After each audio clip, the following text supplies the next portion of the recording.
묵도하심으로 10월 24일 10월 넷째 주 예배를 하나님 앞에 올려드리겠습니다. 다 같이 묵도하시겠습니다.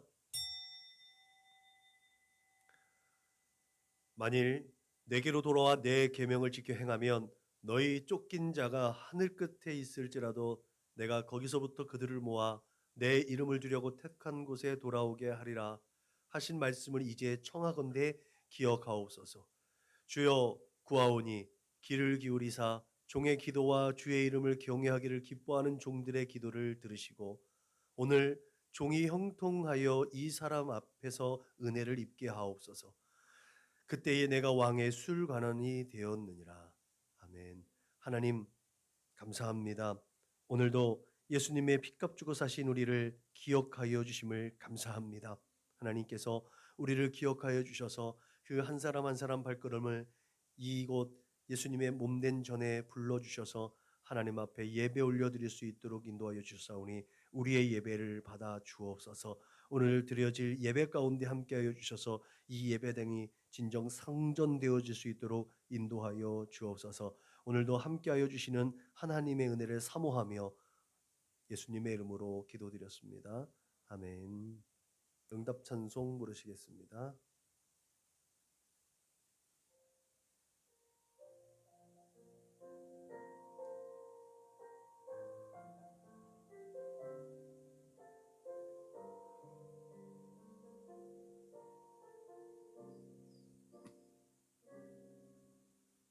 나는 하나님을 예배하는 예배자입니다. 내가 서 있는 곳 어디서나 하나님을 예배합니다. 내 영혼 거룩한 은혜를 향하여 내 마음 완전한 하나님 향하여 이곳에서 바로 이 시간 하나님을 예배합니다. 주님께서 가르친 기도로 하나님 앞에 우리의 마음을 올려드립니다. 그러므로 너희는 이렇게 기도하라. 하늘에 계신 우리 아버지여, 이름이 거룩히 여김을 받으시오며 나라가 임하시오며 뜻이 하늘에서 이루어진 것 같이 땅에서도 이루어지이다. 오늘 우리에게 일용할 양식을 주시옵고 우리가 우리에게 죄 지은 자를 사하여 준 것 같이 우리 죄를 사하여 주시옵고 우리를 시험에 들게 하지 마시옵고 다만 악에서 구하시옵소서.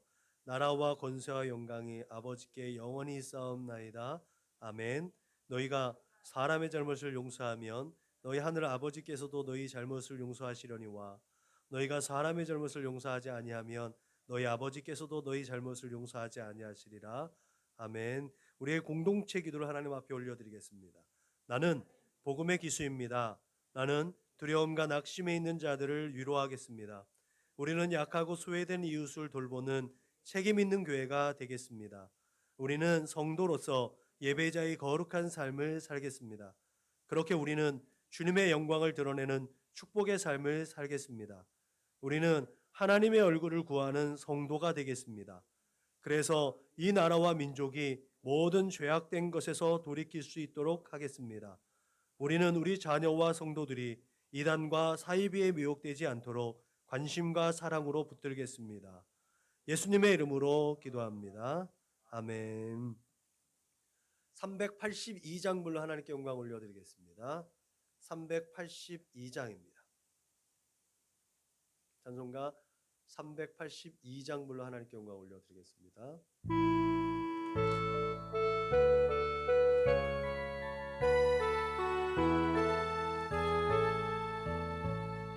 너 근심 걱정 말아라. 주 너를 지키니 주 날개 밑에 거하라.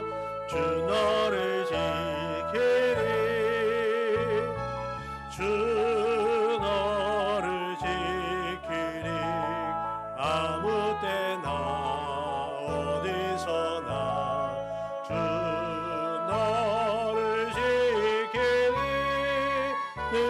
지켜주시니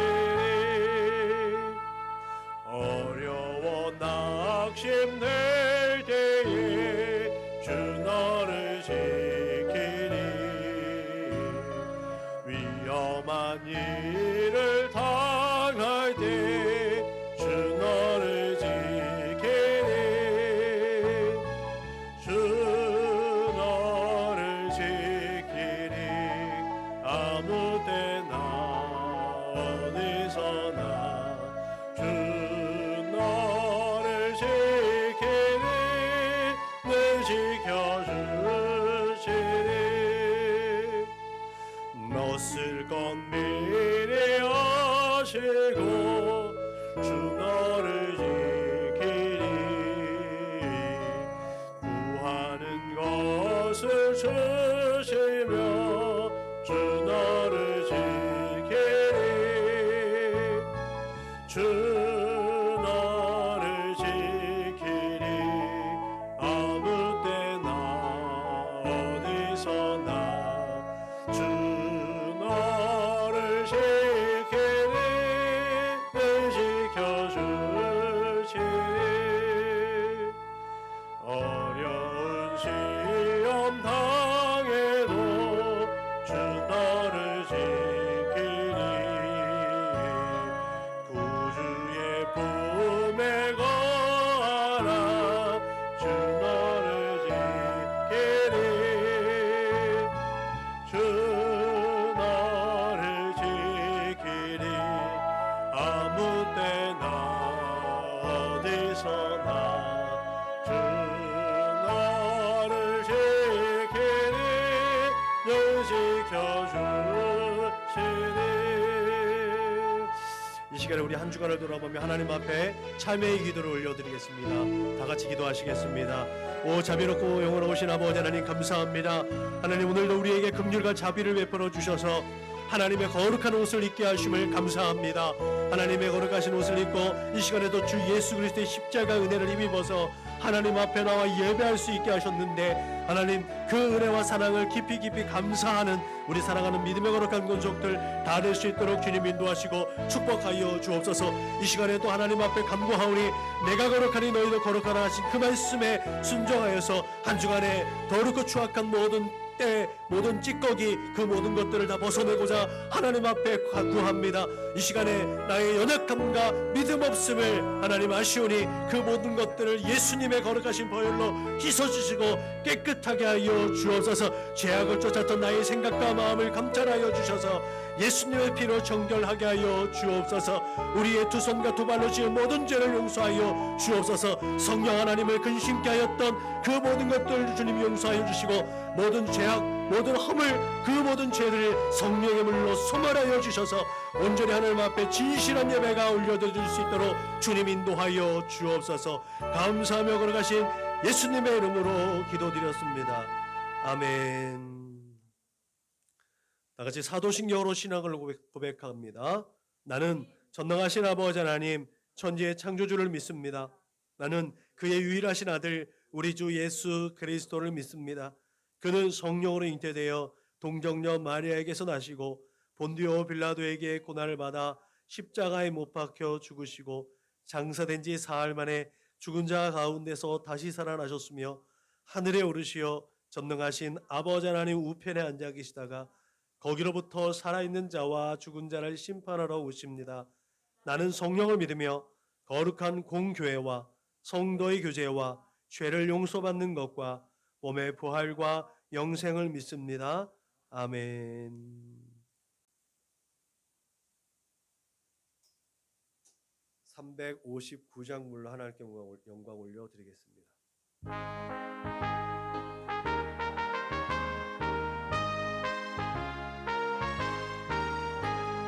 천성을 향해 가는 성도들아 앞길의 장애를 두려 말아라. 성령이 너를 인도하시리니 왜 지체를 하고 있느냐. 앞으로 전성을 향해 나가세. 전성문만 바라고 나가세. 모든 천사 너희를 영접하러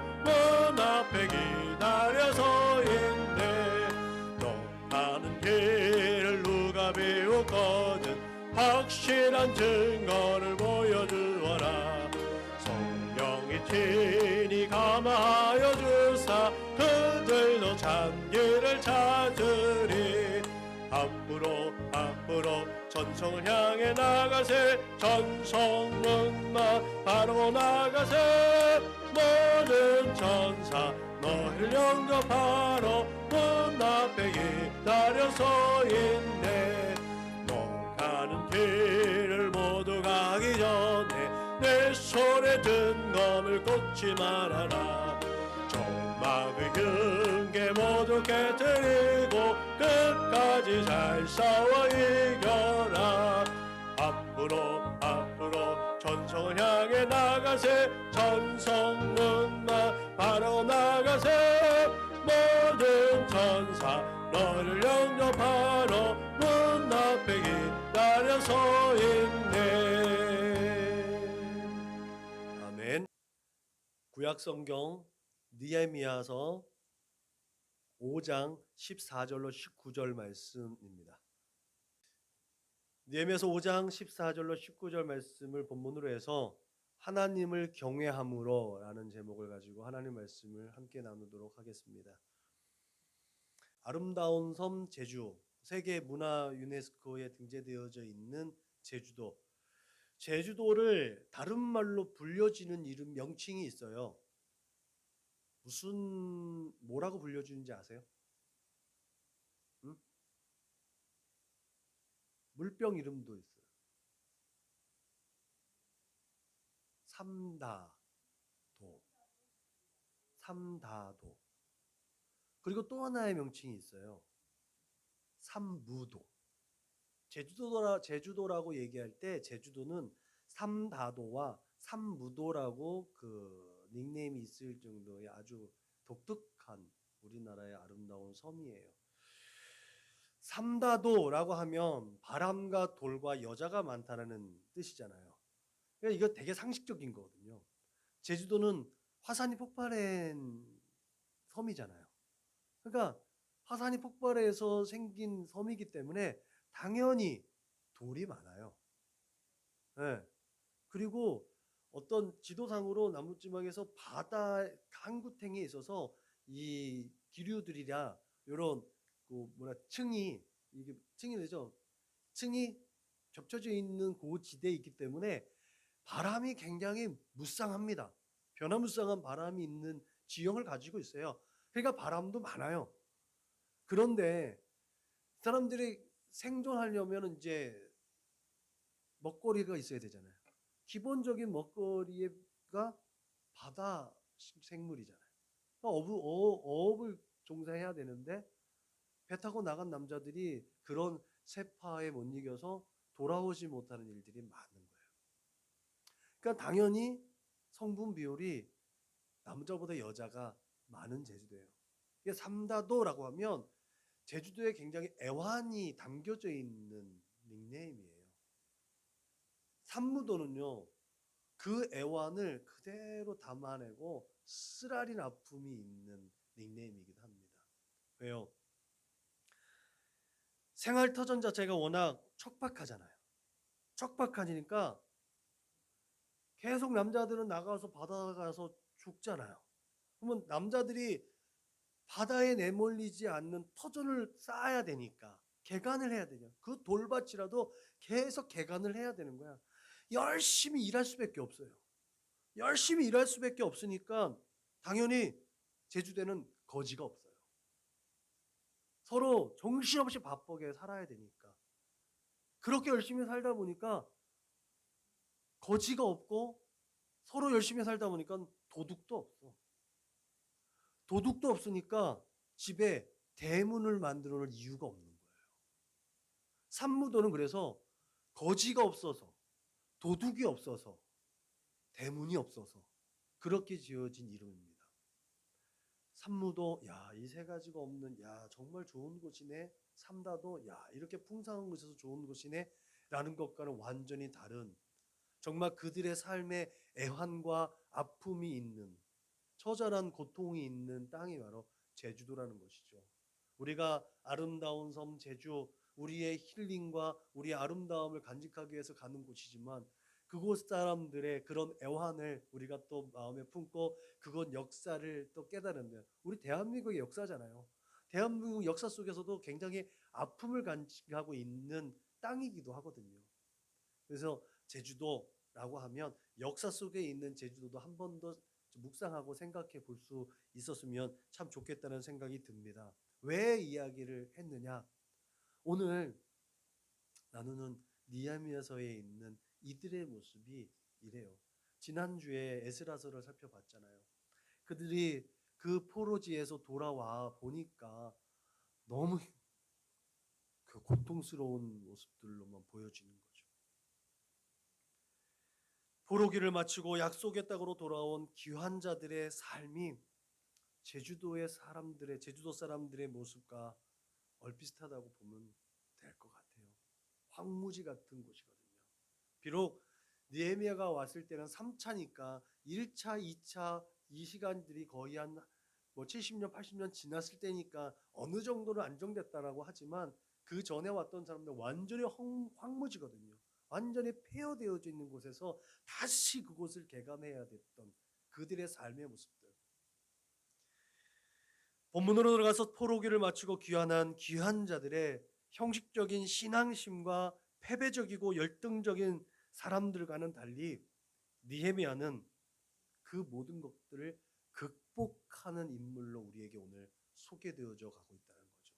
오늘의 제주도가 그렇게 우리들에게 아름다운 섬, 그래도 거기 살만하겠더라 라고 비춰지기 위해서는 그 전 앞서서 있었던 그 전 세대의 제주도민들의 아픔, 그 열정이 얼마나 있었는가 우리는 또 고마워하고 감사할 수 있는 마음들도 있어야 될 줄로 믿으시길 바랍니다.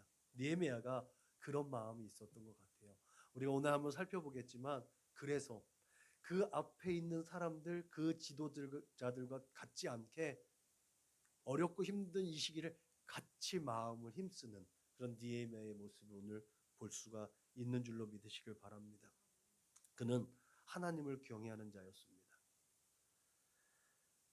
느헤미야는 하나님께 기도할 때에 하늘의 하나님 여호와 크고 두려우신 하나님이여라고 부르짖습니다. 우리가 하나님을 경외한다라고 하잖아요. 오늘 이게 하나님을 크고 두려우신 하나님이여라고 할 때 두렵다라는 말, 이 두렵다는 말이 원문으로 보면 야레라는 말을 쓰고 있어요. 이 야레라는 말이요 경외하다는 뜻으로 우리에게 다시 번역되어져 왔는데 이것이 두렵고 무섭다라는 뜻을 가지고 있어요. 그렇다면 그렇게 하나님을 경외하는 느헤미야를 통해서 하나님을 경외하는 사람, 정말 우리는 하나님을 사랑한다고 하잖아요. 하나님을 두려워한다고 하잖아요. 그 두려움에 앞서서 하나님을 믿는 우리의 삶의 자리 가운데 정말 하나님을 사랑하면 나타나는 삶의 모습이 어떤가? 하나님을 두려워하면 나타나는 우리의 삶은 어떤 것인가? 한번 살펴보고자 합니다. 그래서 하나님을 경외하는 사람들의 삶, 그 복된 삶이 무엇인지 확실하게 분별되어지는 오늘 이 귀한 예배 시간이 될 수 있기를 주님의 이름으로 축원합니다. 첫째로 하나님을 경외하는 자에게는 비전이 있습니다. 느헤미야가 자신의 영화를 누리기보다 고난의 길을 택한 것은 하나님의 마음과 같은 또한 그 하나님의 시선과 같은 그런 눈과 마음으로 예루살렘을 보았기 때문에 그렇습니다. 그런 의미에서 비전이라는 것은 하나님과 함께 같은 곳을 보는 것입니다. 부부가 함께 한다고 그러잖아요. 함께 걸어간다고 했을 때 부부는 또 동행은 함께 목적지를 걸어갈 때 한 방향으로 한 곳을 보고 간다고 하죠. 우리가 하나님과 동행할 때 그렇게 하나님이 보시는 곳, 하나님의 마음이 머무는 곳으로 우리의 삶의 방향이 맞춰져 갈 수 있기를 주님의 이름으로 부탁을 드립니다. 느헤미야는 예루살렘의 형편에 대해서 누군가에게 정보를 얻었습니다. 그 정보가 이렇습니다. 예루살렘 지경에 남은 자들이 큰 환난을 당하고 능력을 받고 예루살렘 성은 허물어지고 성문은 불탔다는 소식입니다. 이 말을 듣고 느헤미야는 슬퍼하며 며칠 동안 금식하고 기도했답니다. 느헤미야의 이런 행동, 이 행동은 하나님께서 그 백성을 긍휼히 여겼듯이 그 백성이 다시 돌아오기를 기다리며 지켜보듯 그렇게 하나님의 마음을 품었다라는 사실이죠. 여러분, 우리가 지난주에 살펴봤듯이 그 전에 살펴봤듯이 예루살렘 성이 허물어진 이유는 뭐예요? 그 백성들의 죄 때문에. 하나님께서 어떤 마음을 품으셨어요? 내가 그 백성을 내 백성이 아니다. 내 백성이 아니니까 나는 그들을 긍휼히 여기지 않을 것이다. 그들을 흩트러 버릴 것이다. 로루하마, 로암니, 이스루엘. 근데 하나님께서 그 흩어진 그들을 다시, 오늘 제가 묵상할 때 느헤미야가 기도했던 것처럼 하늘 저 끝에 있을지라도 하나님을 다시 찾는 자들을 다시 불러와 모아 주실 것을 믿습니다. 이게 느헤미야의 믿음이었어요. 하나님, 당신께서 당신을 배반하고 당신께 범죄했던 그 백성들을 흩으셨지만, 당신의 백성이 아니라고 하셨지만, 긍휼히 여기지 않으셨지만, 하나님은 다시 그들을 돌아오게, 그들을 다시 품으실 줄로 믿습니다. 여러분, 그가 그렇게 하나님 앞에 고백합니다. 하늘의 하나님 여호와, 크고 두려우신 하나님이여, 주를 사랑하고 주의 계명을 지키는 자에게 언약을 지키며 긍휼을 베푸시는 주여 간구하나이다. 주여 구하옵나니 주를 귀를 기울이시사 종의 기도와 주의 이름을 경외하는 자를 기뻐하는 종들의 기도를 들으시고 그때 내가 왕의 술 관원장이 되었나이다.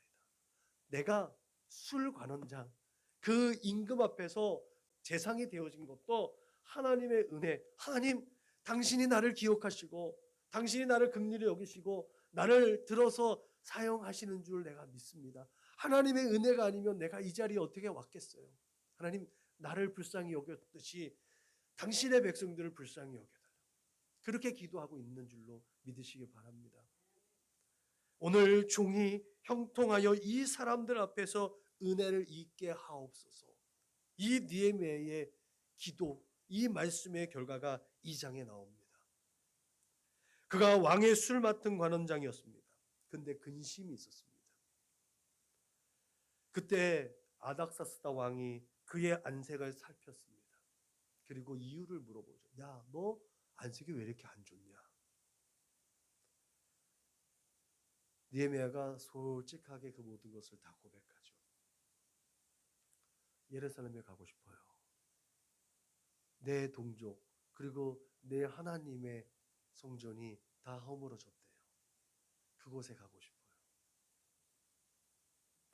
여러분, 여기서 되게 중요한 것이 있어요.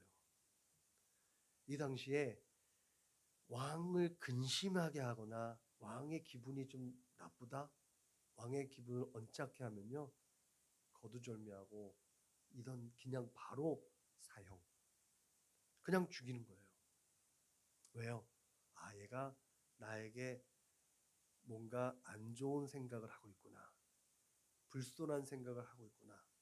그러면 그것이 어디까지 미쳐요? 아, 모반을 하겠구나, 반역을 하겠구나 라는 생각이 미치기 때문에 뭔가 조금만 이상하다 싶으면 바로 아웃. 근데 아닥사스다 왕이 느헤미야가 보고, 야, 너 안식이 왜 그래? 라고 물어보고 그와 소통했다는 건 그만큼 느헤미야가 아닥사스다 왕에게 신뢰를 받고 있었다는 거예요. 그가 얼마나 진실했고 얼마나 정직했는지 그 면을 통해서 우리가 확실하게 깨달을 수 있는 줄로 믿으시길 바랍니다. 그래서 빛의 열매는 착함과 의로움과 진심이라고 한 이유가 있네요. 빛은 감춰질 수가 없는 거예요. 그가 그만큼 그곳에서 자기의 의와 진실함을 드러냈기 때문에 이방 왕도 그곳으로 느헤미야의 말을 듣고 그 성전, 그 과거의 역사를 알 거 아닌가요? 저렇게 저들이 가면 또 모반하지 않을까라는 의심이 들 수도 있는데 느헤미야를 보내주잖아요. 오히려 함께 고민하고 그 방법을 모색해서 느헤미야가 그곳을 가게 했다는 것은 느헤미야가 아닥사스다 왕이 굉장히 돈독한, 정말 목숨을 나눌 수 있는 관계였다는 사실도 증명되는 거예요. 술 맡은 관원장이었다잖아요. 늘 밥 먹을 때 술을 곁들여 주는 게 그들의 문화잖아요. 늘 생필품이에요. 생필품처럼 나오는 것을 접대하는 그하고의 신뢰가 깨지면 가까이 둘 수 있는 사람이 아니거든요. 그만큼 정직하고 진실했다라는 거죠. 그는 그렇게 느헤미야는 하나님께 믿음으로 하나님의 비전을 선포했는데 하나님께서 그 비전을 확실하게 보여주는 누구를 통해서? 이방 왕을 통해서. 나는 내가 가고 싶다고 해서 내가 하고 싶다고 될 수 있는 일이 아니잖아요. 근데 하나님께 간구했는데 또 어쩌면 죽을 수도 있는데 그 왕이 오히려 함께 고민하고 함께 그곳을 갈 수 있도록 응원해 줬다는 사실. 하나님께서 나를 통해서 하나님의 역사를 이루어 가시군가라는 확신을 하나님께서 주신 줄로 믿으시길 주님의 이름으로 부탁을 드립니다. 그렇게 하나님께서는 예루살렘으로 돌아와 느헤미야의 비전을 이룰 방법들을 찾고 느헤미야에게 지혜를 공급해 준 줄로 믿으시길 주님의 이름으로 부탁을 드립니다. 사랑하는 성도 여러분, 느헤미야가 당시 최고의 권력자의 최측근의 영광보다 황무지와 같은 예루살렘으로 돌아온 것, 그것은 하나님의 비전을 가지고 있었기 때문인 줄로 믿으시길 바랍니다. 우리의 비전은 그래서 모든 역경과 고난과 아픔과 슬픔까지도 다 넘을 수 있는 능력을 공급하는 줄로 믿으시길 주님의 이름으로 축원합니다. 그 비전을 가지고 하나님 앞에 나아갈 때 하나님께서는 우리가 행해야 할 일과 그 모든 방법까지도 판단할 수 있는 지혜까지도 허락하시는 줄로 믿으시길 주님의 이름으로 부탁을 드립니다. 그러므로 오늘 우리가 마주대하는 이 세상의 문제와 위협 때문에 우리 앞에 높고 큰 꿈과 비전들을 포기하지 않으시기를 주님의 이름으로 축원합니다. 여러분의 비전이 하나님의 비전인지 분별하시고 그것이 분명 하나님의 비전이라면 하나님께서 여러분이 걸어가는 모든 길을 밝히 비춰줄 것이라는 확실한 믿음을 가질 수 있기를 주님의 이름으로 축원합니다. 그 걸음마다 인도하셔서 여러분의 생각한 것 이상의 결과를 거두게 하실 줄로 믿으시길 주님의 이름으로 부탁을 드립니다. 눈물로 씨를 뿌렸는데 기쁨으로 담을 거두시는 게 하나님의 비전을 가진 사람들의 결과, 그 삶의 결과라는 사실을 믿으시길 주님의 이름으로 축원합니다. 그렇게 하나님을 경외하는 자에게 주시는 은혜와 축복이 우리 사랑하는 믿음의 거룩한 권속들, 우리 선한목자교회 믿음의 거룩한 권속들에게 날마다 풍족하게 넘치시기를 주님의 이름으로 축원합니다. 둘째로 하나님을 경외하는 자에게는 늘 보호되어지고 그 보호 안에서 참 자유와 기쁨을 누리게 되는 줄로 믿으시길 주님의 이름으로 축원합니다. 느헤미야는 성벽을 건축하는 사역을 감당했어요. 느헤미야가 성벽을 건축하게 된 결정적 동기가 결국은 하나님을 경외했기 때문 아니겠어요? 고대 사회에서 성벽이라는 것은 그 성의 존폐 여부를 결정짓는 필수적인 것입니다. 무엇보다도 예루살렘 성을 둘러싼 성벽의 건축은 굉장히 위협적인 거예요. 왜요? 예루살렘 성 자체가 그 지역에서는 우뚝 솟아는 천의 요새거든요. 그냥 성벽이 없어도 그 성은 난공불락의 요새예요. 이 해안가 지중해에서 보면 산인데 예루살렘 보면은 평지인 거예요. 그래서 산지와 평지가 병행해서 나온 이유가 거기 있는 거예요. 예루살렘에서 볼 땐 그곳이 평지인 거예요. 그곳에서 예루살렘을 정복하려고 전쟁하러 나간다고 생각을 해보세요. 얼마나 힘들고 어렵겠어요. 예루살렘은 그만큼 난공불락의 요새예요. 근데 거기에 성벽까지 설치가 되는 거예요.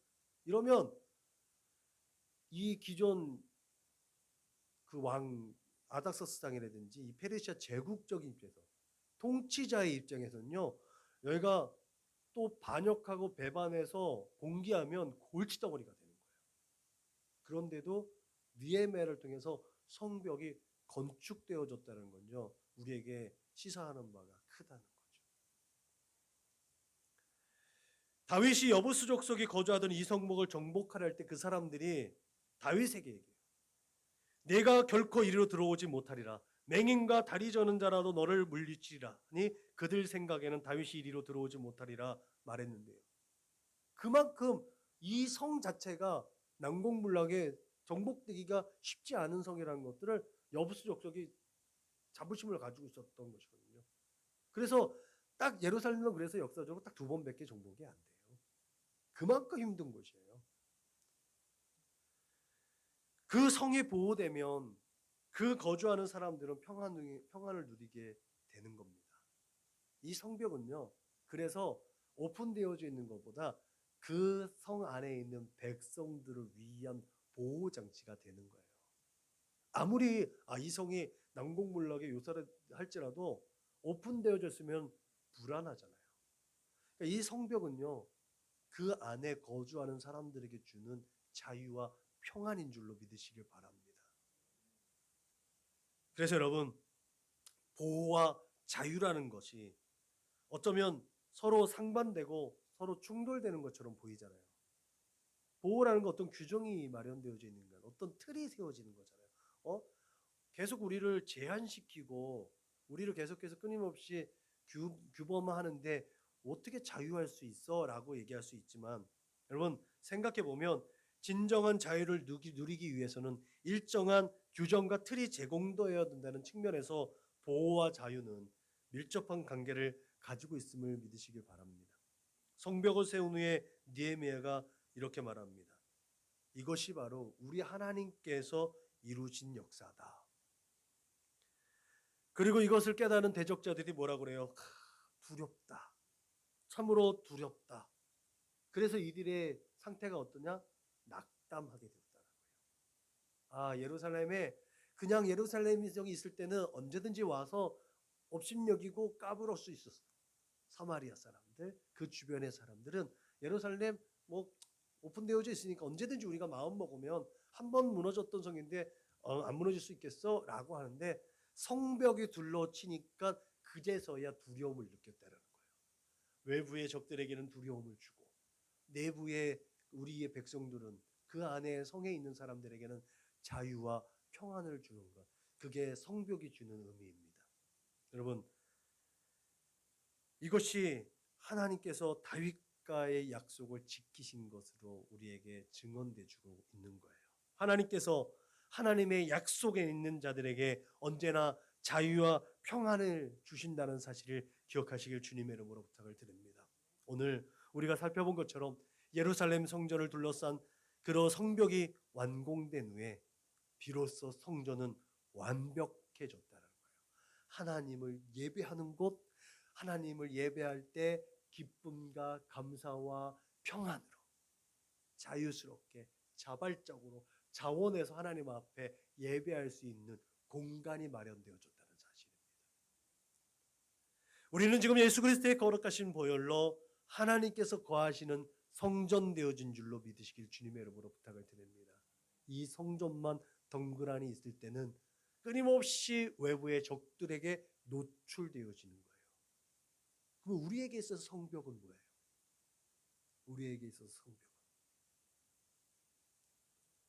예수 그리스도, 말씀이 육신이 되오신 예수, 우리가 말씀으로 우리의 삶을 계속해서 쉴드라고 하죠. 쉴드를 쳐야 되는 거예요. 그래서 우리가 끊임없이 하나님의 경건의 유익을 쫓기 위해서 경건의 연습과 훈련을 해야 되는 이유가 여기 있는 줄로 믿으시길 바랍니다.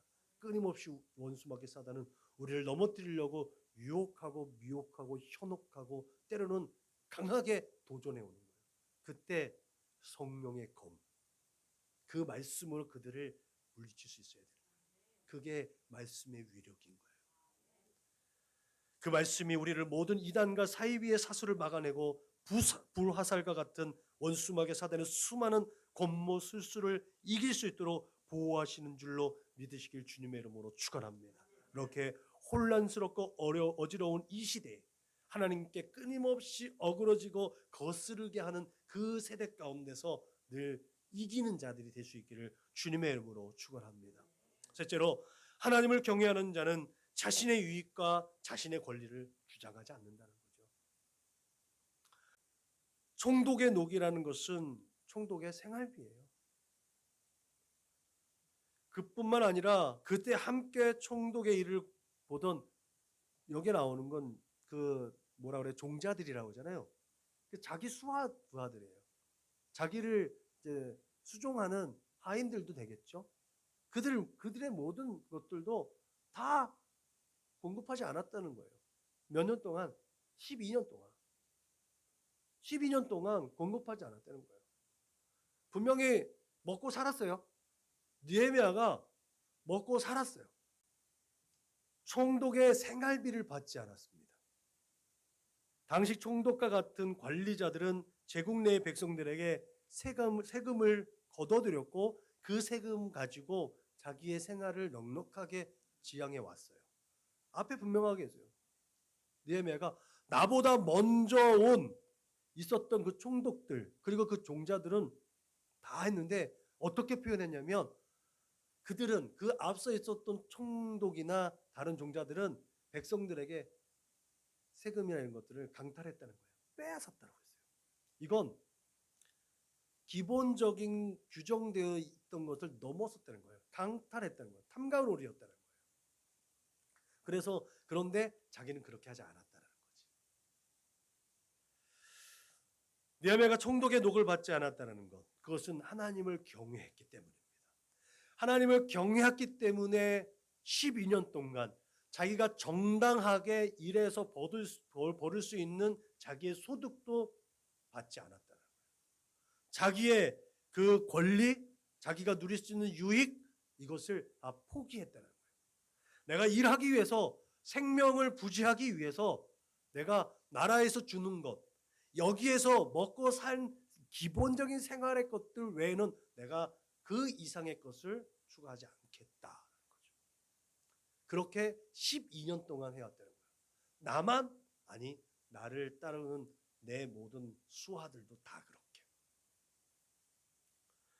여러분, 그렇게 교회 안에서의 이런저런 모습들의 헌신들과 예물드림은 감사하여서 드려지는 자발적이고 자원하는 심령에 의한 것인 줄로 믿으시길 바랍니다.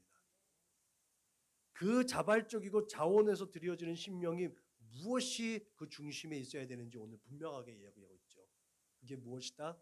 하나님을 경외함으로 드려지는 거라는 거죠. 100원, 1000원, 5000원, 만원, 그 이상의 것을 드리더라도 하나님을 경외하는 마음이 거기에 있어야 된다는 거죠. 교회를 위하는 마음이 아니에요. 하나님을 경외하는 마음. 어떤 프로그램을 위해서가 아니에요. 하나님을 경외하는 마음. 이것이 우리 마음의 중심이어야 되는 거죠. 제가 축복 기도할 때 기도하죠. 하나님, 저 마음의 중심을 따라라. 그 마음의 중심이 하나님을 위한 것이냐는 거예요. 하나님의 나라를 위한 것이냐는 거예요. 그게 중심이 있어야 되는 거예요. 그걸 통해서 교회를 가, 또 불쌍한 영혼을 위해. 그거는 부수적이라는 거예요. 그게 마음의 중심에 분명히 세워져야 되시기를 주님의 이름으로 축복합니다. 오늘 감사함으로 하나님을 영원하게 하는 모든 것들, 그 모든 것들은 예배로 귀결됩니다. 결국은 느헤미야가 하나님을 경외해가지고 그 총독의 녹을 받지 않은 것, 그 일상의 것, 그것도 매일매일 느헤미야가 하나님을 예배했다는 거예요. 하나님을 예배하는 예배자의 삶, 코람되어 하지 않았다면 그것은 불가능한 것이라는 거죠. 그래서 하나님을 경외한다라고 했을 땐 제의적인 것이에요. 여러분, 그렇게 하나님의 존재를 인정하고 하나님의 말씀에 순종해서 하나님의 나라를 소망해서도 이 땅에서도 복을 받으려는 우리는 하나님을 섬기는 신앙과 삶이 조화롭고 균형 있게 질서 있게 살아가야 된다는 사실을 기억하시길 주님의 이름으로 부탁을 드립니다. 이같이 너희 빛이 사람 앞에 비치게 하여 그들로 너희 착한 행실을 보고 하늘에 계신 너희 아버지께 영광을 돌리게 하라라고 우리 주님은 우리에게 분명하게 말씀하신 줄로 믿으시길 주님의 이름으로 축원합니다. 느헤미야는 그렇게 신앙과 삶을 일치시켜서 삶과 신앙 사이에 갈등하고 주저하는 자들에게 하나님의 백성, 하나님의 자녀가 어떻게 하나님을 경외하는 삶으로 살아야 되는지를 모범적으로 보여준 케이스인 줄로 믿으시길 바랍니다. 첫 번째에서 우리가 살펴봤듯이 그랬기 때문에 아닥사스다 왕은 느헤미야가 어쩌면 반역할 수 있는 그런 배경을 가질 수 있음에도 불구하고 아닥사스다 왕은 느헤미야와 함께 고민해서 하나님의 성, 그 백성이 윤택하게 살아갈 수 있는 방법들을 같이 찾아냈다는 거죠. 그리고 그것을 윤허해 줬다는 거죠. 여러분, 오히려 그렇게 내가 속한 공동체와 내가 속한 지역의 이웃과의 온전한 관계가 회복되어질 수 있는 방법, 그것이 바로 나의 착한 행실, 빗대고 소금된 역할이란 거예요. 내가 당연히 누릴 수 있는, 내가 당연히 권할 수 있는, 주장할 수 있는 권리, 그것보다 하나님의 영광, 하나님을 경외하는 것이 우리의 삶의 중심이 되어진다는 사실을 기억하시길 주님의 이름으로 부탁을 드립니다. 바울이 성전의 일을 하는 이들은 성전에 나눈 것을 먹으며 제단에서 섬기는 이들은 제단과 함께 나누는 것을 너희가 알지 못하느냐. 이와 같이 주께서도 복음 전하는 자들이 복음으로 말미암아 살리라 명하셨느니라. 그러나 내가 이것을 하나도 쓰지 아니하였고 또 이 말을 쓰는 것은 내게 이같이 하여 달라는 것이 아니라 내가 차라리 죽을지언정 누구든지 내 자랑하는 것을 헛된 대로 돌리지 못하게 하리라 라고 고린도 성도들에게 말합니다. 그들을 책망하는 말이에요. 왜요? 고린도 사람들이 바울이 그렇게 열정적으로 전하는 복음 증거의 사역을 저 사람이 먹고 살려고 돈 벌려고 예수를 전하는구나. 예수를 돈벌이로 보는구나. 라고 바울을 폄하. 바울이 그렇게 자기가 먹고 살기 위해서 그런 수사학적인 것들을 기교를 통해서 복음을 증거한다라는 오해를 받으니까 아니야. 나는 당연히 내가 너희들한테 주장할 수 있지만 나 그거 주장하지 않아. 나의 권리 내가 포기해. 나는 예수를 너희 영혼 그 영혼을 위해서 내가 힘쓰고 애쓰는 거다. 라고 바울이 분명하게 얘기했다는 거죠. 바울은 마땅히 받아야 할 사례를 그렇게 거부했습니다. 그는 그것이 그런 오해를 받지 않고 오직 복음만이 증거되기 위해서 자기의 권리를 포기했습니다. 당연한 것을 당연한 것으로 여기지 않았습니다. 그런데 여기에는 위대한 진리가 포함되어져 있습니다. 그 위대한 진리. 하나님의 것을 내 것으로 주장하지 않는다는 거예요. 다만 바울은 자신에게 제공된 지혜와 지식과 학식과 그런 지위, 그 모든 배경들도 하나님께서 공급해 주신 것이기 때문에 하나님의 영광을 위해서 예수 그리스도의 십자가의 도를 힘있게 전파하기 위한 걸음으로는 사용하겠다는 거예요. 그래서 바울이 내가 이전에 있던 모든 것들을 다 배설물로 여긴다 그랬잖아요. 그 배설물로 완전히 버리는 거거든요. 제가 얘기했잖아요. 바울은 버렸는데 하나님은 그것을 걸음으로 사용해 주셨다는 거예요. 우리의 모든 가지고 있는 스펙들, 우리가 가지고 있는 모든 지혜와 지식과 우리가 가지고 있는 모든 물질, 건강, 우리가 가지고 있는 뒷배경들, 그것을 나를 드러내기 위해서 사용하는 것이 아니라 하나님의 영광을 위해서 예수 그리스도의 십자가를 위해서 나는 버리는 거예요. 겸손하고 온유하게 하나님의 사람들을 섬기는 거예요. 그런데 하나님은 그것을 오히려 걸음으로 사용해 주신다는 거죠.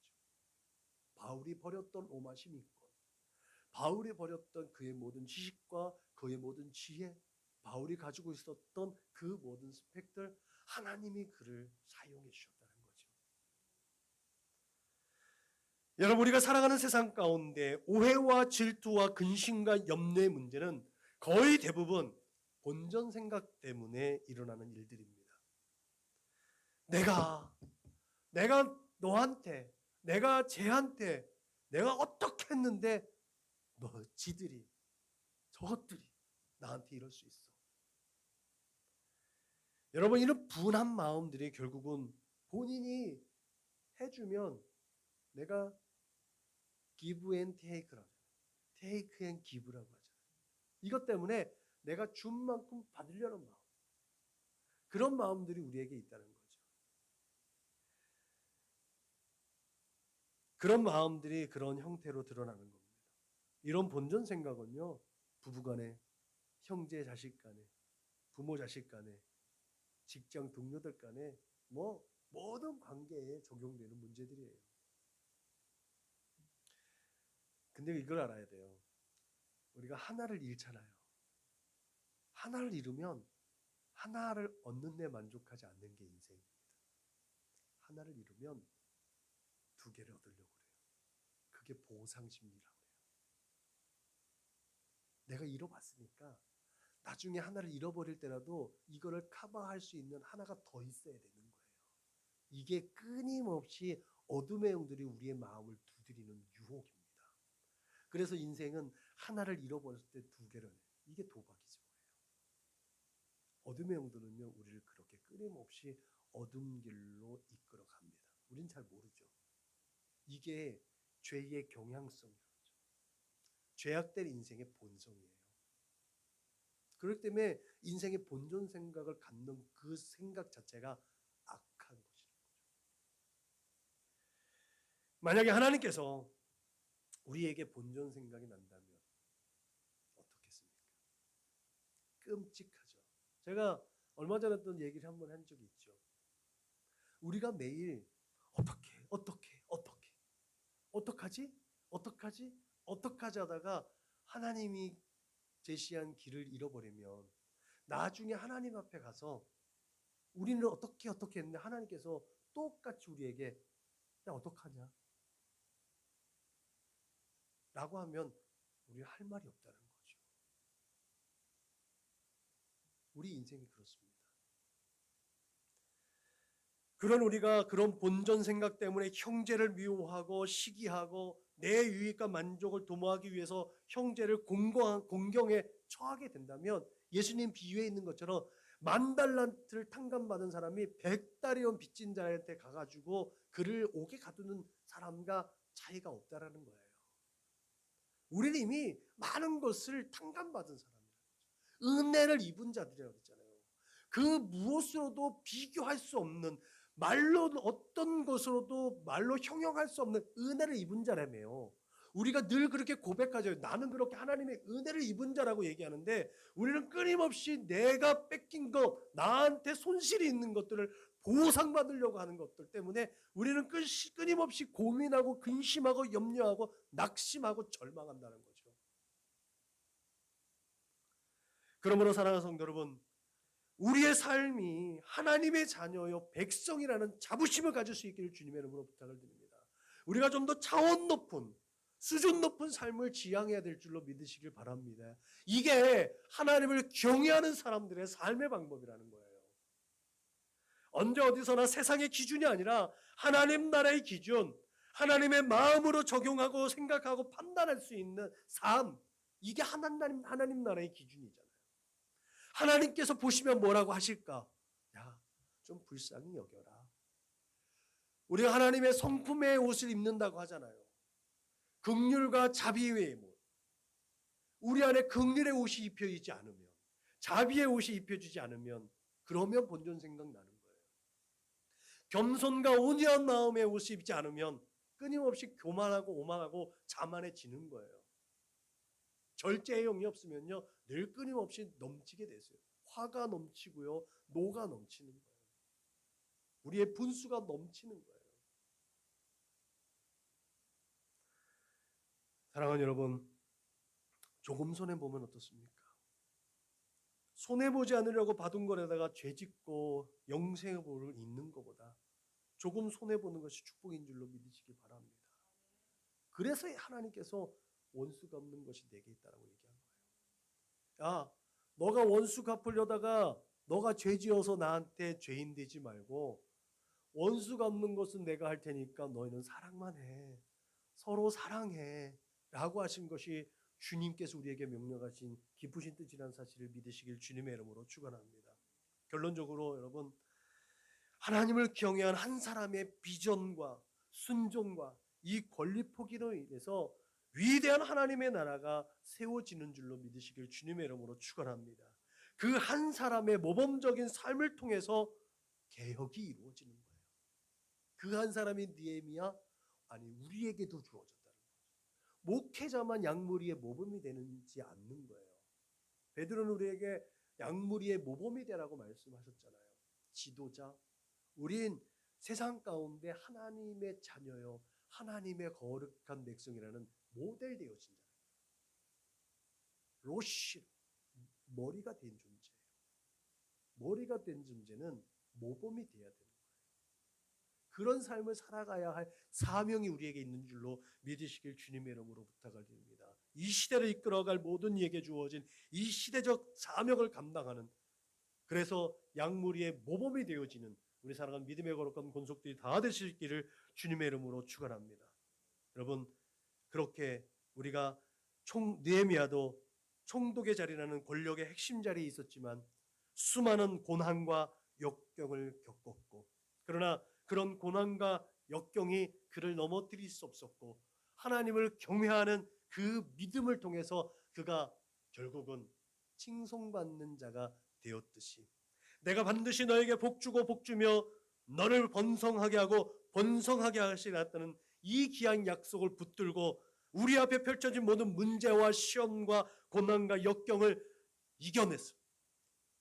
이기는 자에게 주시는 면류관, 이기는 자에게 주시는 그 옷을 입기에 합당한 그 거룩한 하나님의 사람들이 되시기를 주님의 이름으로 축원합니다. 기도하겠습니다. 하나님 감사합니다.